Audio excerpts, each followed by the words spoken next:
அஸ்ஸலாமு அலைக்கும் வரஹ்மத்துல்லாஹி வபரகாத்துஹு. எல்லோரும் எப்படி இருக்கீங்க? அல்ஹம்துலில்லாஹ் நான் ரொம்ப நல்லா இருக்கேன். ஒரு 2 டேஸாக பார்த்திங்கன்னா ஒழுங்காக வீடியோ போட முடியல. அது ரீசன் பார்த்திங்கன்னா நான் வீடியோவில் அப்படியே கண்டினியூஸாக சொல்கிறேன்.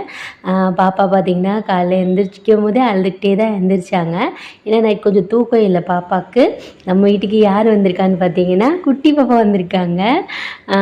குட்டி பாப்பா வந்துட்டு தூங்கிட்டு இருக்காங்க. இவன் வந்துட்டு என் தங்கச்சி பையன்தான். என்ன ரீசன்னா நான் வீடியோ போடலைன்னா என் தங்கச்சி பொண்ணுக்கு வந்துட்டு திடீர்னு உடம்பு சரியில்லாமல் போயிடுச்சு. அதனால் அவள் ஹாஸ்பிட்டலில் இருக்காளா, அவள் கூட அவங்க அம்மா இருக்கா. அதனால் பாப்பா நம்ம வீட்டில் இருக்கா. அஃப்ரா குட்டிக்கு வந்துட்டு ஒரு பொசசிவ்னஸ், அவனை வச்சுருக்கவும் நைட்டு ஃபுல்லாக ஒரே அழுக.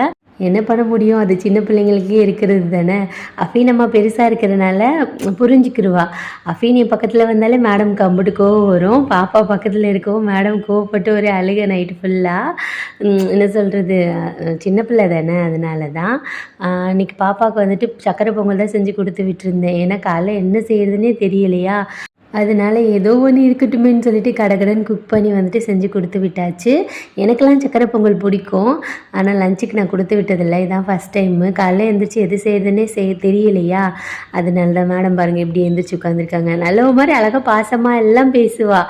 ஆனால் கொஞ்சம் எக்ஸ்ட்ரா டைம் வந்துட்டு அவனை என் மடியில் வச்சுருந்தேன்னா மேடமுக்கு கோவம் வருது. இப்போ சொன்னால் அமைதியாக இருக்கணுமா, அவங்க தம்பி தூங்குறாங்களாம். அதெல்லாம் அழகாக பிள்ளை சொல்லுது. அது சின்ன பிள்ளை தானே, அதனால் அப்படி தான் இருக்கும். ரயான் குட்டி வந்துட்டு நல்லா தூங்கிட்டு இருந்தாங்க. நேற்று நைட்டுமே பார்த்தீங்கன்னா ஒரு 1:30 மணி வரைக்கும் ரயான் நம்ம வீட்டில் இருந்தான். அப்புறம் எங்கள் அண்ணன் வீட்டில் இருந்தான். ஏன்னா அஃப்ரா குட்டி ரொம்ப அழுது மூச்செல்லாம் கொண்டுட்டு போயிட்டாலா. அதோட நைட்டு அங்கே இருந்துட்டு காலையில் வந்துட்டேன் நம்ம வீட்டுக்கு. சரி பாப்பா அமுச்சு வச்சதுக்கப்புறமா கடகடன்னு பாப்பா தூங்குறதோட நம்மளும் ரெஸ்ட் எடுத்தோன்னு வைங்களேன், வேலைக்கு ஆகாது. பழையபடி நம்ம அஃப்ரா குட்டி இருந்தால அந்த மாதிரி நம்ம ரொட்டீனை ஸ்டார்ட் பண்ணுன்னு சொல்லிட்டு ரொட்டீனை ஸ்டார்ட் பண்ணிக்கிட்டு இருந்தேன். பாப்பாவோட துணியெல்லாம் அப்படியே காய வச்சுட்டு பெட்டு அதெல்லாம் இருக்கும்ல, அது குட்டி இது ஃபுல்லாக பார்த்திங்கன்னா பாப்பாவோட திங்ஸ் வந்துட்டு இதில் போட்டு கொடுத்து விட்டுருந்தேன் தங்கச்சி. பாப்பாவுக்கு இப்போ ஃபீட் பண்ண முடியாதுல்ல, அதனால் வந்துட்டு பால் அடித்து வைக்கணும். அந்த மாதிரி சில பல வேலைகள் இருக்குது. நம்ம என்ன சொல்கிறது, ஒரு 1 இயருக்கு முன்னாடி செஞ்ச வேலையை வந்துட்டு இப்போ ஸ்டார்ட் பண்ண போகிறேன்.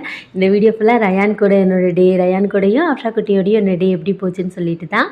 பிடிச்சிருந்துச்சுன்னா மறக்காமல் பாருங்கள், பிடிக்கலன்னா ஸ்கிப் பண்ணிக்கோங்க, சொல்லிக்கிறேன்.